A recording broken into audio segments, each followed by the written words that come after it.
minimal gizinya berubah, anak-anak bisa sekolah sehat, ya bisa ada jaminan kesehatan, jaminan iya, tuanya, iya. bagaimana ya Pak ya.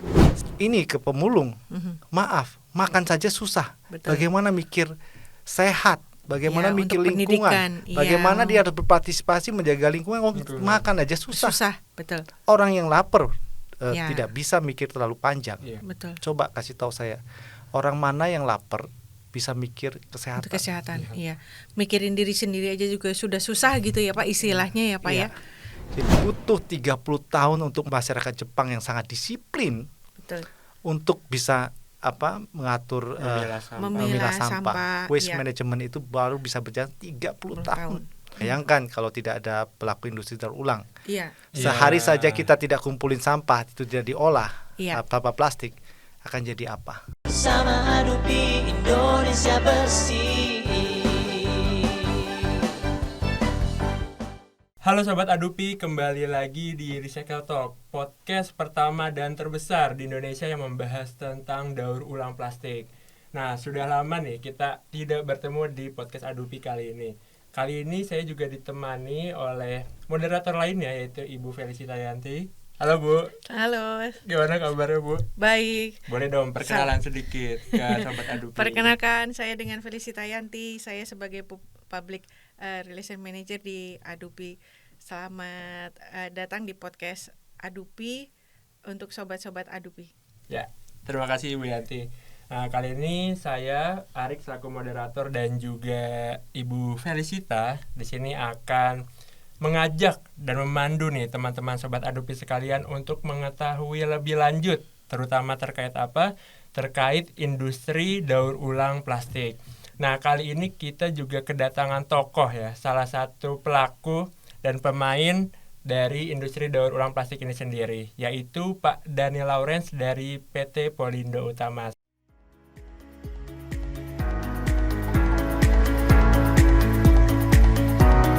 Nama saya Daniel Lawrence, CEO dari PT Polindo Utama. Kami adalah salah satu industri daur ulang plastik khususnya PET yang sudah berdiri dari tahun 2005.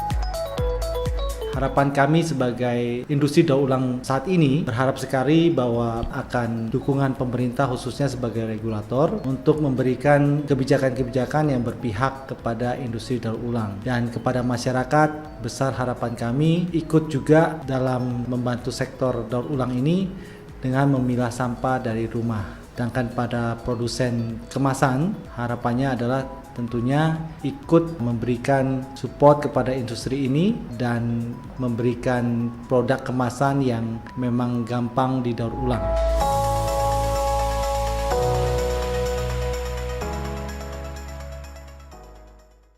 Selamat sore Pak Daniel. Selamat sore Mas Arik. Ya, sebelumnya terima kasih banyak Pak Daniel telah menyempatkan hadir di podcast kita Bu ya. Iya. Di tengah kesibukan Di ya. tengah kesibukan kita berkali-kali ya mau minta waktunya agak sulit kali ini. Terima kasih banyak Pak. Sama-sama. Sudah bisa menyempatkan ke podcast kami ini. Sama-sama. Ya, terima kasih banyak Pak. Ini menjadi kebanggaan juga bagi kami bisa ngobrol langsung ya Bu ya, dengan Pak Daniel, mengetahui lebih banyak tentang industri daur ulang. Gitu. Nah, mungkin boleh Pak kita perkenalan lebih lanjut ya. Mungkin boleh dikenalkan kepada sobat Adupi di sini yang belum mengetahui Pak Daniel, mungkin aktivitas Bapak seperti apa sehari-hari, kesibukannya dan lain-lain. Silakan Pak Daniel. Terima kasih Mas Arik dan Bu Felicita. Iya. Saya senang bisa ada di podcast Adupi dan salam buat sahabat Adupi ya. Iya. Adupi. Terima kasih. Saya merasa terhormat bisa diundang di sini. Dan jadi PT Polindo Utama berdiri sejak tahun 2005 dan kita memulainya sebagai family business. Saya dan kakak saya sebagai founder dan co-foundernya, dan kita bergerak fokus di recycle jenis PET, yaitu botol kemasan. Kalau dari plastik itu nomor 1 ya Pak ya? Ya, plastik berarti nomor 1 PET. Kode polimer nomor 1 ya. Yes.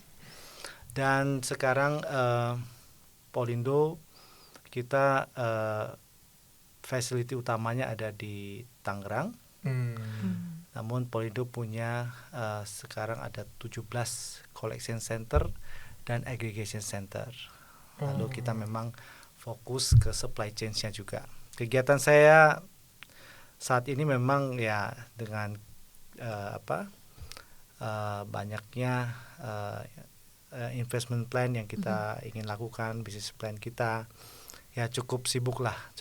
Tapi saya senang bisa hadir di sini juga untuk sharing informasi tentang daur ulang plastik di Indonesia. Menarik Ya, ya, dan menarik. sudah cukup lama ya Bu ya Polindo Iya. ini ya. Dari 2005 berarti 18 tahun Pak ya, Iya. kurang lebih ya. Kurang. Nah, Makanya Polindo ini juga anggota ADUPI yang paling terlama juga ya Pak, yang sudah Betul. bergabung dengan kita. Apalagi sekarang udah semakin besar ya Pak ya. Kita juga senang dengarnya karena ternyata sudah perkembangannya udah sampai sejauh ini, sudah mempunyai 17 titik dalam pengumpulan. Nah, mudah-mudahan dengan adanya Polindo ini juga bisa mengajak sobat-sobat ADUPI lebih paham betul kenapa Polindo mau mengumpulkan botol-botol kemasan yang sudah tidak digunakan oleh masyarakat ya Pak ya. iya betul, dan menjadi unik Bu ya ketika masyarakat dan orang kebanyakan nih melihat sampah itu tidak bernilai, Betul. ya hanya sekedar dibuang saja. Lalu kenapa nih dari Pak Daniel ini memilih bisnis dari daur ulang atau sampah ini? Kan nggak Betul. banyak orang yang tertarik Bu ya, Betul. yang tadi Bu Yanti bilang. Betul, ya Mas Arik, Bu Felicita. Jadi kita memang boleh dikatakan tidak sengaja masuk ke bisnis ini. Kecebur gitu atau Kecebur. gimana? Lebih tepatnya memang atas dasar pengembangan bisnis. Oke, oke. Jadi waktu kita mulai bisnis kita memang fokus ke waste industrial. Jadi waste atau byproduct dari perusahaan polimer termasuk PET yang kita daur ulang menjadi recycle chip. Ya. Pertama malah kita belum manufacturing, kita hanya mengumpulkan saja. terus membersihkan lalu mensuplainya ke perusahaan-perusahaan staple fiber atau kapas buatan di Tangerang. Dari situ kita dengan modal yang apa adanya kemudian berkembang, dan tahun 2010 kita melihat kita harus mengembangkan nih karena volume untuk post industrial itu terbatas. Dan yang paling besar yaitu post consumer bottles atau ya, jadi kita masuk ke PCR dan ternyata ya berkembang sampai sekarang. Nah, bisnisnya itu langsung melihat ke botol PET atau kita coba-coba ngumpulin sampah plastik jenisnya lain yang Iya, dulu, karena kan atau banyak Bu ya. betul, jenis karena kan plastik. jenis plastik itu ada 7 ya Pak ya. Nah, terus apakah Bapak langsung jatuh hatinya langsung ke nomor 1 yaitu PET, atau mau coba-coba dulu ke yang lainnya Ya. Pak? Iya. Dengan background yang terbatas ya, knowledge yang terbatas juga, kita sebenarnya hanya melihat wah apa yang jadi tren sekarang gitu ya. Dan memang kita pilih PET. Dan ternyata saya pikir itu pilihan yang tepat nih, hoki nih pilih PET karena PET bagaimanapun saat ini menjadi dari semua item plastik yang mungkin boleh saya katakan industri ini lebih diberikan perhatian. Iya. Karena ini melibatkan banyak FMCG company seperti Coca-Cola, Danone, Nestle ya. Iya. Semuanya menggunakan PET. Iya. Kalau yang namanya sudah kemasan untuk minuman dan Iya. makanan itu pasti menggunakan PET karena PET adalah jenis plastik yang paling safe buat Makanannya Pak ya. produk yang Produk makanan. yang ya food grade. yang food grade ya. Untuk single use ya Bu ya. Betul. Nah, dalam berjalannya bisnis itu apa kendala yang Bapak hadapi sampai dari sejak awal berdiri sampai sekarang ini bisa berkembang luas banget sampai di seluruh Indonesia, itu kendala-kendalanya mungkin bisa Bapak ungkapkan Pak? Apalagi udah lama kan Bu ya, 18 Betul. tahun pasti 18. banyak kendala. Ini pertanyaan bagus ya. Tadi kalau saya urut perlu 2 jam nih kayaknya ngurut. Untuk kesulitan dan hambatannya saja perlu waktu yang panjang sekali. Boleh Pak kita buat batch aja. Batch 1 video 2. Ya, banyak ya. Jadi memang waktu awal ya sampai 2017 akhir itu masih kita harus menjual produk kita, which is produk kita adalah flake ya, Iya. kebanyakan flake itu sebagai substitute dari virgin material. Ya, betul. Nah, karena sebagai substitute dari virgin material, pilihannya tetap secara ekonomi harus lebih murah karena dia hanya pengganti. Betul. Ya. Ya. Mhm. Tapi ya kita bersyukur dengan makin majunya mungkin dan makin awareness. Masyarakat ya, jadi mempunyai tempat tersendiri. Kemudian dengan didukung karena market kita kebanyakan ekspor nih, mohon maaf, kebanyakan ekspor karena awarenessnya di luar itu lebih memang jauh lebih tinggi ya Pak ya. Jauh lebih tinggi, dan harusnya ini jadi contoh sebenarnya buat pemerintah kita bahwa pemerintah bisa berperan sekali ya dalam menangani industri daur ulang plastik ini, bisa berkontribusi banyak sebagai regulator. Betul. Karena yang saya sangat sayangkan kalau kita ditanya kenapa Pak diekspor, ya jelas kalau ekspor lebih tinggi, lebih mahal, masa saya harus jual lokal? Betul. Kalau saya jual lokal dengan harga yang murah, terus siapa yang mau beli harga bagus dengan para pemulung? Betul. Iya. Iya toh? Betul. Nah, ini yang sangat membantu ya untuk market kita, karena ada undang-undang di Eropa yang sangat berpihak kepada daur ulang ya Pak, mengenai daur ulang. Ya, material daur ulang. Iya. Jadi itu memboosting bisnis kita sendiri. Dan kalau dibilang kendala, ya kendala itu tadi. Jadi awal-awal itu semua harus di bawah virgin, 20%, 25% di bawah virgin. Dan kalau harga minyaknya drop, crude oilnya drop, otomatis harus turun. Sedangkan kita beli dari masyarakat yang banyak para orang, mungkin orang yang di luar industri ini selalu simple berpikir, kalau itu sampah kan nilainya nol, value-nya. Betul. Kan sudah sampah. Tapi orang tidak melihat ketika orang pemulung harus mengambil itu, mereka harus mengukur yang mereka ambil harus bisa mencukupi biaya keseharian, biaya hidup sehari-hari. Betul. Untuk keluarga mungkin. Ya. Sehingga mereka harus punya value biasanya, dan setelah itu masih ada cost di mana mereka harus kumpulkan itu dan dijual lagi ke pengepul. Betul. Nah, pengepul juga harus ada ngambil sejumlah profit dari proses dia memilah, kemudian mungkin membersihkan atau apapun itu, ada satu proses lagi. Kemudian mekanisme di kita itu masih lagi ke pengepul yang lebih besar. Betul. Karena mereka bisa ngambil dari beberapa tempat untuk di press baru dikirim. Ada ongkos logistik, ada ongkos transportasi ya. Iya. Betul. Ada ongkos pembersihan, ada susut. Dan masalahnya lagi, biasanya industri kita ini pusatnya di Jawa. Betul. Pulau Jawa. Sehingga semua ini butuh transportasi yang cukup mahal, apalagi kalau dikirimnya dalam bentuk bodong atau bottle loose ya. Betul. Loose bottle. Tanpa dipres itu pasti akan lebih mahal. Iya, karena membutuhkan volume yang besar. Sedangkan kita harus kalau dipres ya mungkin lebih efisien. Ya, tapi juga cost juga tersendiri. Dan ini semua rentetan ini punya cost tersendiri yang orang awam tidak paham ya tentang ini semua. Betul. Nah, sehingga kenapa kita di industri ini punya angka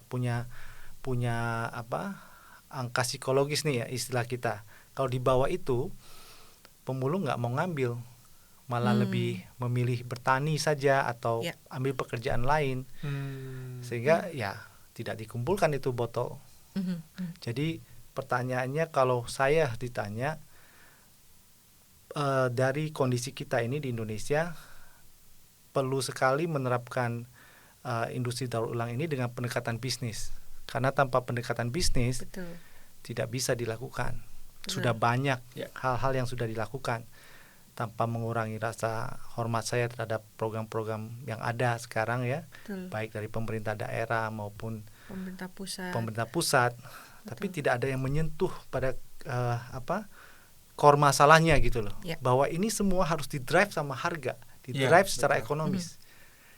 Bukan hanya bisa dijual tapi punya nilai yang tinggi ya. Nah, itu bisa ditentukan kalau pemerintah ikut serta di dalamnya.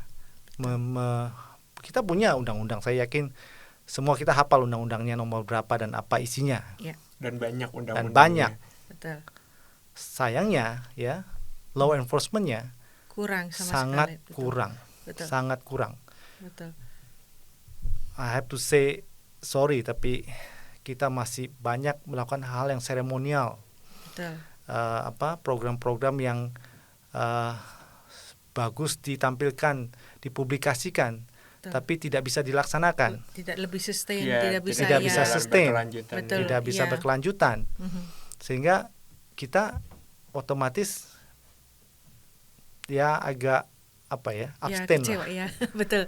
Kita apatis betul. lah gitu Iya, ya, betul. bahwa dengan program yang sudah dicanangkan akan seperti ini, ya maaf saja, tidak ada pendekatan yang bisa menyelesaikan hal ini kecuali pendekatan bisnis. Mhm. Kita punya bank sampah ada di mana-mana, tapi kan tidak bisa ngangkat value-nya karena harus jual ke pengepul. Ya. Pengepul juga pasti punya batasannya. Ketika harga tidak bisa bagus, ya mereka akan beli dengan apa adanya. Betul. Iya. Ini yang tidak bisa menyelesaikan. Belum lagi kita bicara teknologi, kita harus bisa punya setidaknya ada teknologi yang sederhana Mhm. yang bisa mengurangi logistik cost-nya, seperti kita punya crusher atau washing di daerah Di daerah tertentu, daerah yang tertentu. ya. Nah, tapi nanti ada lagi dihadapkan dengan peraturan lagi. Wah, ini harus punya UKL, UPL, harus punya Iya, ini IPAL, itu segala IPAL macam. dan segala macam. Pengurusan perizinan lagi Perizinan, ya. iya. Perizinan Sana juga. lagi. Sedangkan Yang- usaha kecil nggak mungkin ngurus perizinan segitu mahal. Betul. Untungnya tidak seberapa, tetapi kita harus effort untuk Iya. bisa mendapatkan legalitasnya aja juga susah ya Pak ya. Susah. Betul. Gitu loh. Apalagi di Indonesia kan keunikannya kita untuk mengumpulkan sampah plastik itu mata rantainya terlalu panjang, Panjang. ya Ya, Pak betul. ya. Iya. Terlalu panjang. Terlalu panjang, betul. Dan itu kalau saya bilang diakui atau tidak, eksploitasi terhadap pemulung itu besar sekali. Betul. Ini adalah bentuk kerja paksa Benar. zaman sekarang. Mhm, mhm. Ya, kita tidak bisa salahkan ya, karena Ya. memang apa adanya seperti itu. Ya, Satu dengan yang lain punya ketergantungan. Betul. Para pemulung nggak bisa pergi ambil kemudian nggak ada yang nampung. Mhm, mhm. Ini mereka mau pergi aja, dia butuh kesehariannya, harus ada yang biayain dulu, supaya ada yang harus ngutang dulu segala macam. Iya. Itu yang membuat kita ya menyadari bahwa selain bisnis yang kita jalankan, ternyata di bisnis daur ulang plastik ini bisa sangat berkontribusi pada aspek sosial, ya, menentukan setidaknya adalah menambahkan gitu income, Meningkatkan derajat ya. ya meningkatkan Dengan income derajat minimal ya income, dari ya. Derajat pemulung, income, betul, ya, ekonominya, sehingga at least kita nggak usah jauh-jauh lah, misalnya kalau punya nilai yang cukup, setidaknya keluarga bisa dibantu dengan makanan yang lebih bergizi, Iya. Betul. Betul. Setuju. Betul. anak-anak lebih sehat, Betul. kemudian Kesehatan. Pendidikan. ya, pendidikan. Iya. Harapannya saya, kadang-kadang saya ngomong ini mungkin didengar agak klise, didengar agak agak naif. Iya, betul. Saya pikir saya punya punya prinsip dalam hidup ya, bahwa hidup ini memang singkat ya. Saya tidak tahu kapan semuanya akan berakhir ya. Iya, Saya betul. tidak mau apa yang Tuhan berikan ke saya kemudian hanya bisa saya hasilkan buat keluarga saja. Betul, setuju Pak. Iya. Yang mana ya kita tahu nanti kan semua akan ended ya. Iya, Jadi betul. kalau saya bisa menghasilkan satu pola bisnis industri daur ulang ini yang lebih luas, bisa direplicate ya di daerah-daerah dan sistemnya itu jalan ya, bisa kemudian membantu setidaknya para pemulung supaya tadi yang saya harapkan, targetkan adalah minimal gizinya berubah, anak-anak bisa sekolah, Sehat, ya bisa ada jaminan kesehatan, jaminan iya, tuanya, iya. bagaimana ya Pak ya. sampai mereka tidak usah jadi pemulung lagi. Betul. Iya, betul. Seenggaknya ada derajatnya yang kita naikkan ya Pak ya. Exactly. Ya. Ya sebenarnya kita juga nggak kepengen ya Pak adanya pemulung ya Pak. Betul. Untuk hal seperti ini Iya. ya Pak. Dan sebenarnya pemulung itu juga nggak mau ya jadi Ya, pemulung betul. karena memang kebutuhan ekonomi Ya, gitu kan, betul. mereka melihat potensi Tentu. tersebut. Dan sangat disayangkan tadi kalau misalnya dari suplai yang panjang tersebut, Betul. supply chain yang panjang, dan akhirnya yang terdampak kan yang di bawah-bawah ini. Betul. Betul. Pelaku-pelaku daur ulang di hulu ini, salah satunya Iya. pemulung. Padahal ada 3,7 juta Bu ya, Iya, pemulung di betul. Indonesia berdasarkan data IP itu. Iya. Saya sangat ingin didengar oleh dan supaya informasi-informasi ini lebih lebih tersebar luas Iya. dan lebih dipahami ya melalui media-media seperti podcast dan lain-lain, sehingga setidaknya untuk generasi muda Betul. masyarakat kita ya lebih paham dan lebih mengerti. Saya kadang-kadang kadang-kadang agak sulit ya karena saya di industri plastik dan saya punya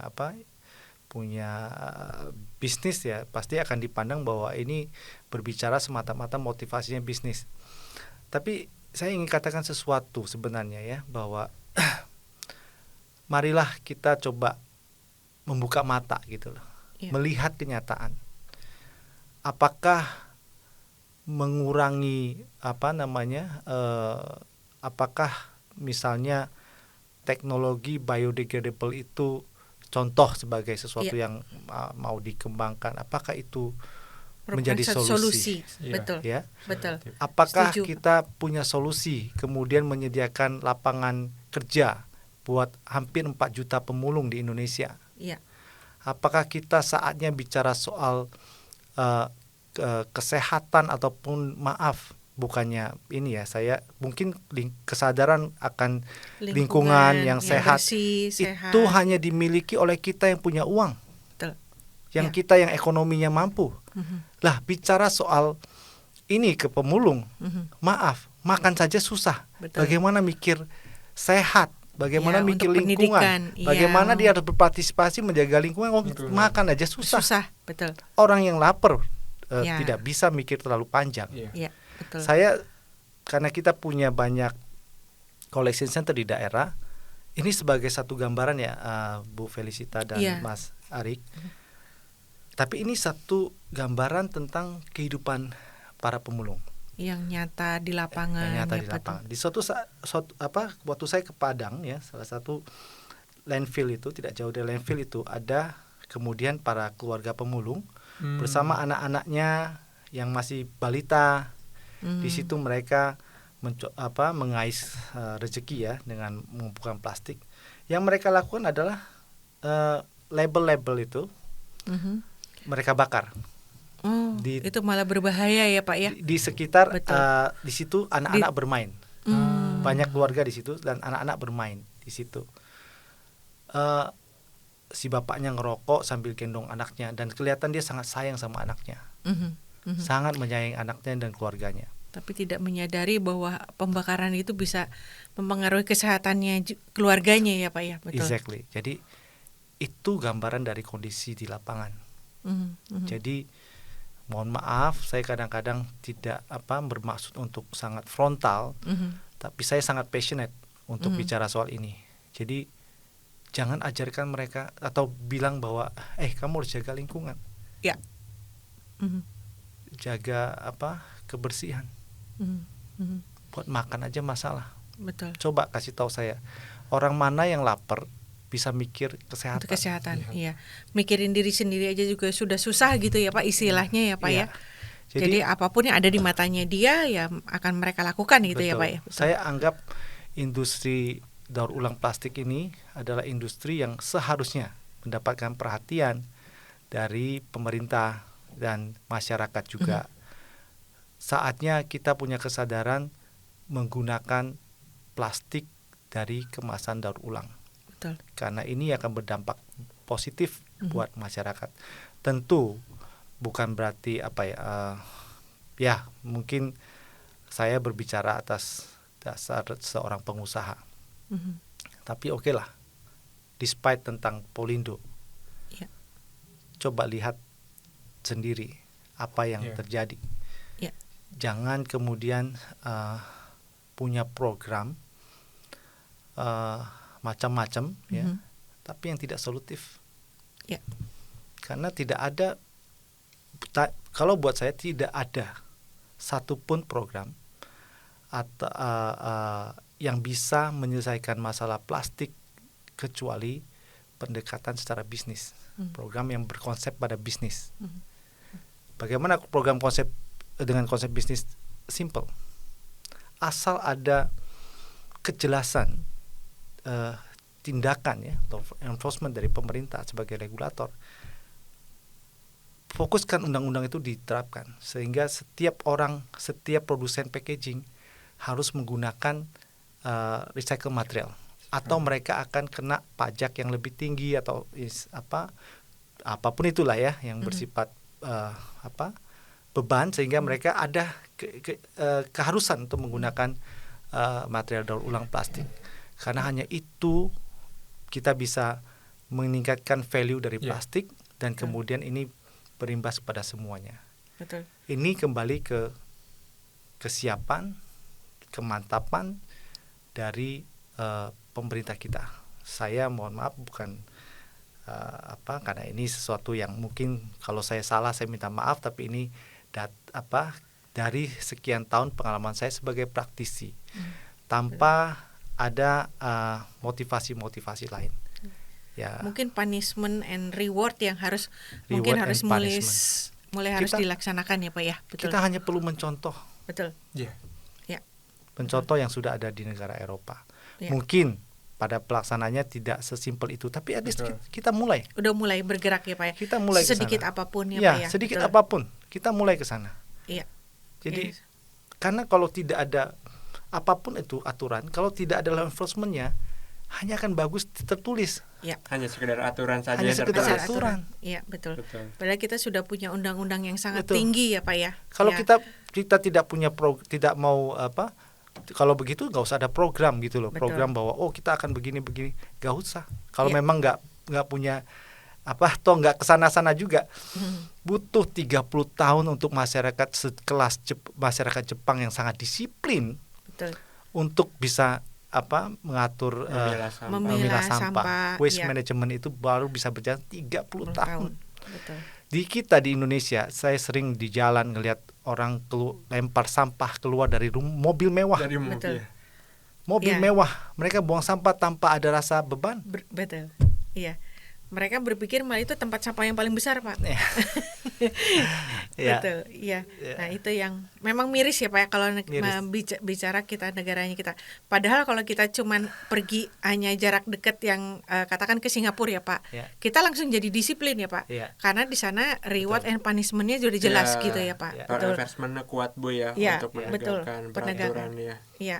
Ya. Sebenarnya dengan alasan apapun yang katakan bahwa negara kita banyak penduduknya, kita terdiri dari pulau-pulau, kalau misalnya penegakan hukum lebih jelas itu akan sangat membantu ya, Pak ya. Betul. Iya. Betul. Tadi menarik banget sih Bu. Jadi ini tuh sebenarnya terutama di industri atau ekosistem daur ulang ini saling keterkaitan satu sama lain. Antara proses bisnis, ekonomi, kemudian nanti berdampak juga ke sosial dan juga ke lingkungan ya, gitu kesehatan kan. ya. Tadi balik lagi ke tadi kan Pak Daniel sempat mention tuh law enforcement di Indonesia itu sebenarnya kurang gitu kan. Dan ini juga masukan ya bagi pemerintah dan terutama nih anak muda di Indonesia ya, milenial yang nantinya juga akan memegang Indonesia ya. Nah, ini kita mulai tuh untuk meningkatkan awareness kita akan pengolahan sampah, akan menggunakan barang daur ulang di keseharian gitu kan. Karena secara nggak langsung ketika law enforcement itu lemah ya, tadi juga berdampak misalnya kepada harga plastik dan daur ulang itu sendiri. Betul. Terus dari daur ulang, industrinya ketika tidak bisa menjual dengan harga yang sesuai, akhirnya berdampak juga ke hulunya di pemulung. Iya. Pemulung akhirnya juga terasa ya untuk mereka agak kesulitan nanti menyekolahkan anaknya untuk makan dan sebagainya gitu. Betul. Ini sangat menarik banget sih Pak. Jadi memang kita juga berharap ya, terutama di sini nih milenial nih harus sudah mulai aware terhadap waste management, terhadap pengolahan sampah plastik, harus sudah memilah-milah sampah Pak ya di rumahnya. Minimal jangan buang sampah sembarangan. Ya. Itu ya. Saya juga sekalian menitip pesan, saya memberikan rasa hormat saya kepada semua pelaku industri daur ulang plastik ya. teman-teman kita di Adupi maupun di luar Adupi yang bergerak dalam bidang ini harusnya mendapatkan respect ya, perhatian. Karena dalam kondisi sulit pun setiap kita berusaha untuk bisa survive. Betul. Iya. Yaitu perlu diberikan apresiasi. Bayangkan kalau tidak ada pelaku industri daur ulang. Iya. Sehari saja kita tidak kumpulin sampah, itu tidak diolah, Iya. sampah plastik, akan jadi apa? Iya, betul. Mungkin bisa TPA udah ngelebihin dari Candi Borobudur ya, Pak ya. Iya, Betul. bahkan bisa leakage ke sungai Ya. Iya, atau ke laut ya, lingkungannya betul. Ya. Betul. Betul. Betul. Dan itu akan terjadi kalau memang secara value, secara ekonomi dia tidak punya nilai untuk diambil, akan Betul. terbuang. Iya. Karena kan nilainya udah turun ya Pak ya, karena kandungannya sudah banyak tercampur segala macam gitu. Itu yang juga menjadi masalah ya Pak. Ya. Kenapa kita harus memilah sampah dari sumber ya Pak, Betul. baik dari rumah maupun dari kantor apa segala macam. Itu yang mungkin habitnya kita juga yang harus kita Ya. ubah ya. Ya. Iya, Nah itu betul, makanya Bu. kita titip kepada kaum muda bisa mau melakukannya dari sejak sekarang. Ya. Karena kalau nggak mulai dari sekarang mau kapan lagi gitu ya? Iya. Apakah mau nunggu sampai ke tingginya sampai Candi Sampai Borobudur Candi gitu? Borobudur, Iya. sampai jadi gunung Bener, mungkin Bu gunung ya. ya, Gunung iya. dengan nama tertentu ya. Betul. Nah ini sebenarnya tinggal bagaimana kita bersinergi dan berkolaborasi. Ya. Kita sudah punya orang seperti Pak Pak Daniel Daniel, dan ya. juga banyak pelaku industri lainnya di mana mereka mau mengumpulkan dan berbisnis sampah gitu. Betul. Tinggal bagaimana masyarakat itu mau mengumpulkan dan memilah gitu. Dan bagaimana pemerintah mau meregulasi dan juga menegakkan hukum gitu secara berkeadilan untuk meningkatkan pengolahan sampah di Indonesia ini. Betul. Gitu Iya. kan. Karena kan permasalahan sampah ini udah lama Pak ya sebenarnya. Betul. Iya. Dan Pak Jokowi juga pernah bilang lakukan cara apapun untuk sampah ini. Betul. Mungkin karena saking bingungnya tuh Pak. Iya. Betul. Karena kalau kita mengadop dari negara lain kita juga nggak bisa langsung copy paste Oh, begitu nggak aja Betul, ya Pak ya. kondisi sosial, Beda, ekonominya sangat berbeda beda, ya. ya. Budaya, culture. Betul. Iya. Betul. Iya. Betul. Ini yang Saya setuju. Memang tidak mungkin kita mengcopy paste semuanya langsung, tapi at least ada effort untuk memulai itu sangat baik. betul. Iya. Ya. Karena kalau kita mau lihat yang tertimbun di sungai dan di laut, coba kita lihat adakah sampah yang punya nilai bagus kemudian terbuang? Tidak. Iya. Betul. Iya, jarang sih tidak ada. Iya. Dan Memang. encourage saya juga kepada produsen ya, ini kembali terkait dengan aturan pemerintah supaya para produsen yang menghasilkan kemasan ya, produsen yang kemasan ya, juga berusaha bagaimanapun teknologinya yang lebih ramah lingkungan Ramah ya. lingkungan, Ya, ramah lingkungan ramah artinya recycle maksudnya ya, buat untuk ramah recyclable. lingkungan untuk dapat bisa di recycle Recyclable. kembali Yes, ya Pak. supaya Ya. bisa di recycle kembali ya betul, dengan untuk baik. dapat sehingga Ya. dapat digunakan kembali, karena nggak mungkin itu sampah-sampah plastik bisa ada di laut, ada di sungai, karena mereka kan nggak punya kaki untuk bisa berenang Betul, ya Pak. betul. Nah Iya, betul. yang lucunya memang terkadang bahwa kita tidak melihat habitnya kita bagaimana, tetapi yang disalahkan adalah produknya ya Pak Betul. ya. Iya. Itu yang sering terjadi ya Pak ya, betul. Ya, itu Cenderung menyalahkan plastiknya justru Iya, Bu, ya. betul. Bukan mengintrospeksi siapa yang berbuat menjadikan plastik itu ada berada di situ. lingkungan. Ya, Iya. itu betul. Iya, iya. itu Ya. fenomena yang ada. Jadi gampangnya salahkan plastik ya, jangan Jangan gunakan plastik. gunakan plastik. Nggak Perang boleh. terhadap plastik, ada yang bilang dan ini yang salah satu fenomena yang saya temukan di masyarakat kita di supermarket chains ya, di supermarket yang ada di kita ya, salah satunya saya temukan di Bali ya, di Bogor, yang tidak menyiapkan plastik kantongan ya, Betul. tapi kemudian menjual plastik yang katanya Lebih ramah lebih ramah lingkungan, padahal itu plastik juga, itu kantong juga dari plastik. plastik, betul. Malah yang nggak bisa di recycle betul. dan dijual dengan lebih mahal. Iya. Ini yang saya bilang kadang-kadang kita nggak mau menyalahkan lah, kita harus mengkoreksi bahwa informasi tentang industri plastik ini harus dikembangkan, disebarluaskan, dan saya Betul. berharap ada produsen-produsen ya, FMCG company baik lokal maupun multinasional untuk bisa mengimbangi informasi di masyarakat, Iya, supaya betul. ada informasi yang berimbang. Ya. Karena kasihan masyarakat dibohongin. Kita sebagai pelaku plastik tahu ini plastik mah yang nggak bisa didaur ulang malah, Iya, gitu loh. betul. Dijual lebih mahal, terus yang untung siapa? Iya. Betul. Yang ambil profit siapa? Iya. Iya. Mungkin itu tugasnya kita juga untuk bisa memberikan edukasi ke mereka ya Pak ya. Mungkin itu kita juga perlu bantuan dari kita dari Bapak, dari kaum milenial.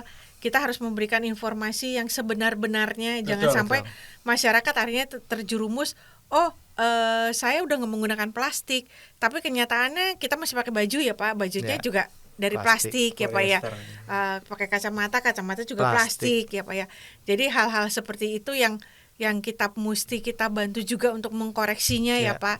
Kita memberikan edukasi baik ke pemerintah, masyarakat, dan instansi terkait yang terkadang memang bikin peraturan malah kita jadi mungkin yang kita tahu dari kita yang mengerti plastik kita ketawa, tetapi mungkin mereka juga bingung kenapa kok kita ketawa. Mungkin ya itulah tugasnya kita ya, bersama-sama untuk kita. Makanya itulah mungkin salah satunya kita harus saling bisa kolaborasi ya Pak ya, kolaborasi untuk bisa memperkenalkan bahwa plastik itu kegunaannya sangat-sangat banyak dan diciptakan dia bisa lebih fleksibel, murah ya Pak ya, dan tidak diciptakan untuk bisa terurai ya Pak ya dengan sendirinya. Iya betul.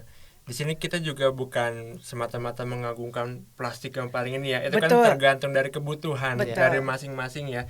Dan memang plastik menjadi salah satu penemuan ketika itu kan untuk menggantikan kertas dengan adanya deforestasi kan waktu itu kan.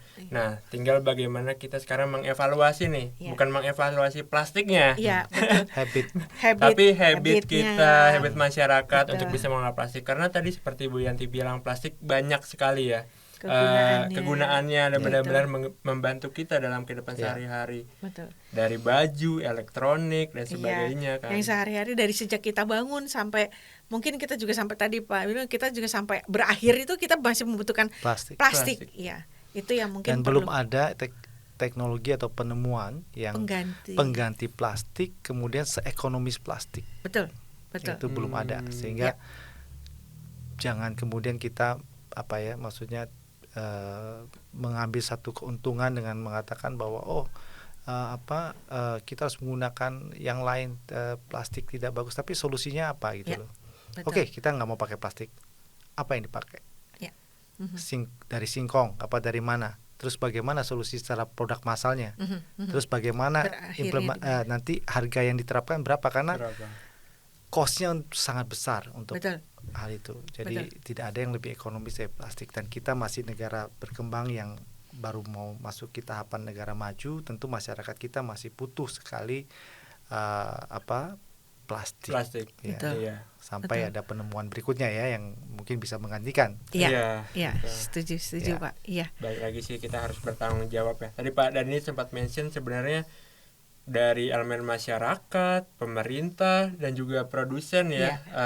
Kan sebenarnya juga ada Bu ya dan Pak sekarang peraturan yang mengatur ya tentang bagaimana produsen ini harus bertanggung jawab terhadap produknya Bu ya melalui Permen LHK 75 tahun 2019 gitu kan. Di mana salah satu isinya juga retail, manufaktur, terus jasa makanan minuman bertanggung jawab. Betul. Salah satu bertanggung jawab kan recycle ya dengan untuk mendaur ulang, menarik kembali dan mendaur ulang dan menggunakan kembali ya dan juga menggunakan recycle konten. Ya, betul. Sebanyak 50% di 2029. Nah, ini menarik nih sebenarnya Pak. Bagaimana dari industri ini melihat peraturan ini ya, terutama tentang harapan dari pemerintah tersendiri untuk bisa meningkatkan recycle konten produknya gitu, dan apakah industri daur ulang ini siap gitu, dan mungkin apa yang harus dilakukan pemerintah menurut Bapak selaku pelaku ya atau industri ya agar regulasi ini bisa berjalan tepat guna gitu, yaitu untuk menjadikan Indonesia bebas sampah gitu. Saya tetap pada prinsip yang sama ya, bahwa pendekatan terbaik adalah pendekatan secara bisnis. Ya.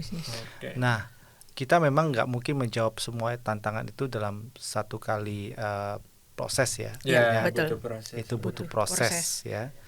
Tapi setidaknya animo itu bisa timbul ya, bisa menggerakkan industri daur ulang, dan secara sektoral dan itu mulai dari hulu ke hilir. Kalau sudah ada demand, Ya. ya. Demand supply-nya harus seimbang ya Pak ya, demand betul. supply-nya harus seimbang. Let's Betul. say sekarang, ketika tidak ada law enforcement, Mhm. tidak ada yang mau pakai daur ulang plastik, apalagi lebih mahal. Iya. Betul. Sedangkan kalau kita pakai Yang virgin, virgin material, iya. itu akan jauh lebih smooth, Ya. lebih lancar, harga juga lebih secara hitung-hitungan, karena dia penyusutannya kecil, Mhm. prosesnya lebih gampang, Iya. ya tentu akan menggunakan virgin material Betul. Karena margin profitnya juga karena makin besar. margin Besar. ruginya makin besar. Betul, Ya. iya, betul. Dan Ya. industri daur ulang plastik ini, saya kalau tidak ada keberpihakan dari undang-undang dan aturannya, Mhm. ataupun dari produsen akan ada Keharusan keharusan gitu ya, untuk betul, ya. let's say gini, kita nggak berharap produsen itu melakukan semuanya. Betul. Dia bisa Ya. kerjasama dengan industri seperti kita, Ya. karena kita punya fasilitas. Iya. Mereka Yang mungkin sudah mereka mungkin lama. akan lebih sulit untuk menyediakan lagi fasilitasnya. Ya, fasilitasnya sendirinya, ya betul. Cukup hanya memberikan kontribusi kah berupa kerjasama, berupa soft loan Iya, atau betul. apa yang bisa mensupport ke industri seperti kita, karena industri seperti kita mau nggak mau hanya bergantung kepada nilai ekonomis terhadap bisnisnya sendiri gitu loh. Maksudnya Ya, kalau itu masih punya nilai bisnis yang baik, kita lakukan. betul.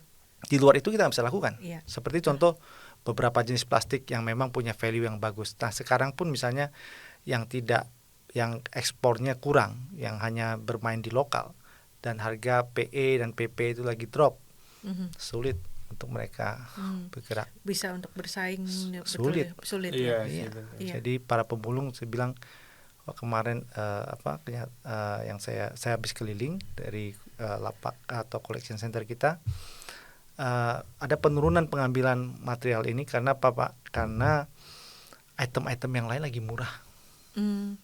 Ini fenomena penurunan dengan harga ini apakah baru kali ini terjadi atau memang selalu Selalu berfluktuasi, ya, selalu berfluktuasi.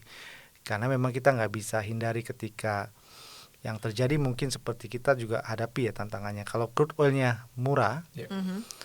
tentu harga plastik akan mengikuti murah. Ya. Dan biasanya ketika kita ekspor pun seperti di Eropa, karena dia harus bayar pajak, dan dia hitung kalau ini saya beli tambah plus dengan saya bayar pajaknya, saya masih lebih untung, ya tetap polanya bisnis gitu Ya. loh. Mereka akan pilih virgin, walaupun tetap masih pakai yang recycle material, tapi akan banyak menggunakan virgin. Itu dengan aturan yang sudah jelas. Ya. Bagaimana kalau aturannya sudah masih nggak jelas? Nggak jelas ya, betul. Ya, betul. Jadi akan selalu seperti ini. Mereka akan selalu, maksudnya kita nggak, saya juga orang bisnis. Orientasi bisnis tetap profit. Ya saya nggak muluk-muluk ya nggak Pak muluk-muluk ya. lah. Betul. Iya, betul. Iya. Apa namanya, bilang bahwa oh kalau gitu kurangi profitnya, nggak bisa. Ya, betul. Bisnis harus berdasarkan profit. Harus profit. Ya, betul. Iya. Apalagi mata rantai yang di Indonesia Iya. itu pengumpulannya sangat panjang, mana mungkin ya Pak ya. Untuk biaya Untuk produksi biaya juga, produksi, untuk biaya transportasi, supply logistik, chain-nya, iya, transportasi dan Betul, sebagainya. betul. Jadi, Iya. At the end, kalau misalnya ada aturan yang lebih mensupport, lebih berpihak lah kepada industri daur ulang, saya yakin solusinya akan lebih baik gitu loh. Once itu diterapkan, ada law enforcement yang jelas diterapkan, misalnya dikasih deadline, ya target, ya ada pasti mulai bergerak gitu loh. Tapi ya jangan lama-lama. Saya lihat tahun berapa undang-undangnya, pelaksananya sampai sekarang ya begini-begini aja. Ada atau tidak sampai nggak berasa gitu loh. Iya. Iya. Ini Betul. peraturannya masih voluntary apa mandatory? Iya. Kadang jadi Membingungkan juga ya. Iya. Iya. Karena Iya, padahal kalau di negara Eropa sudah sebagai mandatori ya Pak untuk menggunakan Sudah recycle mandatory. yang Sudah recycle berlaku. kontennya. Nah, itu juga mungkin menjadi pemerintah bisa melakukan sesuatu untuk kita, karena kalau nanti negara-negara Eropa ataupun Amerika sudah melakukan mandatori, kita ketinggalan, tidak ada kebijakan. Nah, itu makanya akan menjadi rebutan barang kali ya Pak ya. Betul, iya. Itu yang akan terjadi. Makanya nanti akan banyak flow yang ekspor kan. Ya, betul. Kalau di Eropa justru sudah mandatori Bu ya. Sudah itu mandatori, ya. ya, betul. Itu jadi botolnya dia menggunakan recycle content berapa persen tuh Bu mereka biasanya? Minimum 25. Oh, minimum 25%. ya. Ya. Itu sudah sangat membantu sekali itu kalau misalnya sudah ada kebijakan yang bersifat mandatori, sehingga industri daur ulangnya juga akan hidup ya Pak ya di Betul. sana. Iya, Betul. iya. Terus Iya. dan juga setahu saya dan botolnya juga bisa dikembalikan dan mendapat uang lagi ya. Iya, Itu betul. sistem deposit ada. Oh, namanya sistem Deposit. deposit ya. Iya. Menarik ya Pak. Kalau Iya. bicara ini memang kita nggak ada habis-habisnya ya. Betul. Ya Mas Arik ya. Jadi Betul. mungkin sebelum kita tutup mungkin kata-kata akhir dari Pak Daniel. Kita juga sebagai asosiasi daur ulang plastik ini kan kita juga perlu dukungan dari Ya. anggota-anggotanya kita, masukan apa yang mungkin Bapak Ya. bisa sampaikan sebagai anggota dari Adupi, Iya. Ya. atau Bapak juga ingin memberikan suatu wacana untuk bagi kaum muda milenial Ya, betul. yang bisa sebagai generasi penerus kita Betul. Pak. Ya. Baik. Pertama saya mohon maaf kalau ada hal yang menyinggung ya pihak-pihak tertentu Iya, ya. Pak. Tentu niat kita di sini tidak memojokkan atau menyudutkan, iya. menyudutkan, Betul. tapi terlebih memang kalau kita hanya adem-adem saja, diam-diam saja, atau dengan bahasa-bahasa yang terlalu flat saja ya, Iya. ini kita tidak bisa seperti itu. Betul. Harus Karena ada gebrakan ya harus Pak. ada gebrakan. Karena ini hal yang sangat urgent, hal yang betul. sangat emergency, Iya. kalau saya boleh Sudah katakan. tidak bisa ditunda-tunda lagi ya Sudah Pak. tidak bisa ditunda. Iya, Karena ini semua akan butuh waktu. Even kita tentukan sekarang, program itu akan baru bisa terlaksana mungkin ke anak cucu kita. Betul. Tapi kalau kita nggak lakukan sekarang, apa yang terjadi ya kita tahu dampaknya dengan pemanasan global, emisi yang gila-gilaan. Iya, ini betul. kita sampai nggak bergerak, dan kita punya masyarakat, populasi kita adalah nomor 4 terbesar di dunia. Ya. Di tahun 2045 nanti kita bisa sampai 328 juta masyarakat kita. Dan itu kita juga punya generasi muda ya yang akan menjadi penerus kita nantinya. Iya. Kita punya bonus demografi ya. Ya, Iya, kita punya benar. bonus demografi. Dan pesan saya kemudian adalah bahwa ini tentu tidak bisa diselesaikan oleh salah satu pihak saja ya. Tentu harus semua pihak ikut terlibat, Berpartisipasi. dan juga ya kesadaran masyarakat akan ini semua. Dan saya menghimbau ya masyarakat pada umumnya dan generasi muda khususnya bahwa jangan cuek, Ya. jangan tidak mau peduli gitu ya, Ya. bahwa itu bukan urusan kita, Bukan tanggung jawabnya kita bukan tanggung ya. jawab kita. Ya. Saya malah sering menemukan ketika kita mau rekrutmen di perusahaan itu sulit dapat anak-anak muda karena dianggap perusahaan daur ulang sampah ini kurang bergengsi, Greget gitu ya, kurang greget gitu ya, Ya. kurang bergengsi. ya. Iya. Jadi nggak kayak lebih enak kerja di kantor, di Sudirman, di mana-mana. Iya. Ya saya hanya bisa bilang bahwa kalau semua kita menutup mata akan hal ini, ya tidak mau berkontribusi dalam hal ini, akan sangat disayangkan. Sedangkan kita sebenarnya di Polindo saja kita mendapatkan banyak perhatian dari luar negeri, dari USA kita juga dapat bantuan dari beberapa perusahaan yang mungkin saya nggak bisa sebutkan ya. Kita dapat IPR dan lain-lain, bahkan ada kontribusi dari beberapa customer untuk buka collection center kita di Kalimantan dan di mana-mana. Amazing gitu loh. Perhatian itu malah datang dari luar. Betul. Justru- Saya yang bukan datang dari negara kita Bukan sendiri datang ya dari Pak. negara Betul. sendiri. Industri ini seperti yang tadi saya urai punya banyak hal selain bisnisnya. Ya. Tadi dari sisi kemanusiaan, dari sisi aspek sosial ya, dan aspek lingkungan. Coba privilege apa? Kalau saya disuruh ini mohon maaf saya terus terang. Kalau saya diminta ganti bisnis yang bisa buat saya lebih kaya sekalipun, berlipat ganda kekayaan dalam waktu dekat? Saya bilang tidak. Kenapa? Tidak ada bisnis yang lebih punya privilege daripada ini. Betul. Menurut saya ini privilege buat saya. Ini adalah satu hal yang buat saya sangat menguntungkan.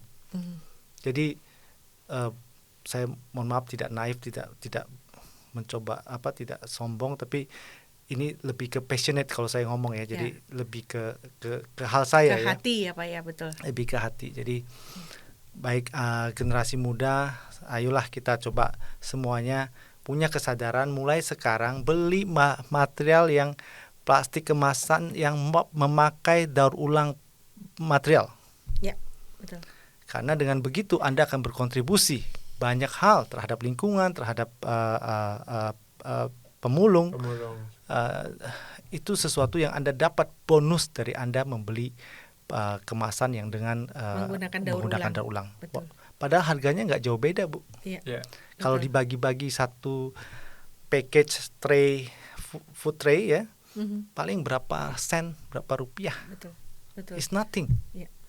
Tapi kalau semua masyarakat kita punya kepedulian itu, beli hanya yang pakai produk kemasan, maka semua wajah industri daur ulang kita akan berubah saat itu juga. Betul.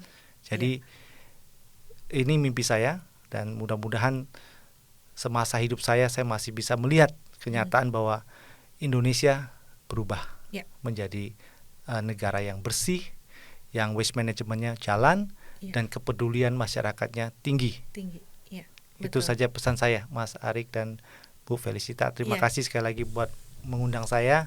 Mudah-mudahan akan terus punya kesempatan, karena saya senang untuk bisa menyampaikan unek-unek dan pengalaman. Justru kita juga ya Bu ya, berterima kasih kepada Pak Daniel sudah memberikan sharing dan insight yang sangat menarik ya mengenai industri daur ulang, waste management, dan juga tadi supply chain, tantangan ternyata banyak banget Bu ya yang bisa kita dapatin dari sisi yang berbeda ya. Betul.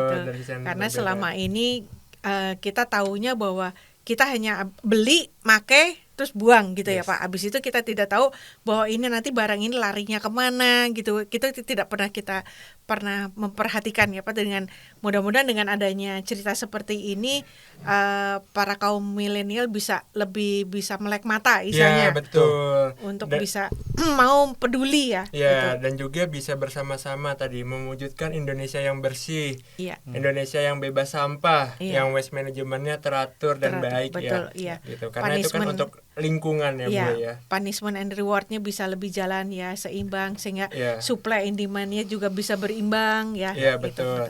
Dan untuk mewujudkan hal itu, kita juga harus berperan masing-masing, dari milenial seperti apa, masyarakat kita harus mulai memilah sampah, jangan buang sampah sembarangan. Terus produsen peranannya seperti apa? Mulai melakukan atau menggunakan recycle content, dan juga pemerintah membantu juga dari segi regulasi dan juga law enforcement-nya Bu ya. Jadi ketika semua itu sudah bersinergi secara baik, ya mudah-mudahan juga Indonesia bisa bersih dan bebas sampah. Betul. Amin. Baik, amin. Sekali lagi terima kasih banyak Pak Daniel atas waktunya. Ya, dan terima kasih juga Sobat Adupi. Tetap saksikan podcast Recycle Talk yang akan tayang di YouTube dan Instagram. Sampai jumpa di lain kesempatan. Bye bye. Adupi Indonesia bersih.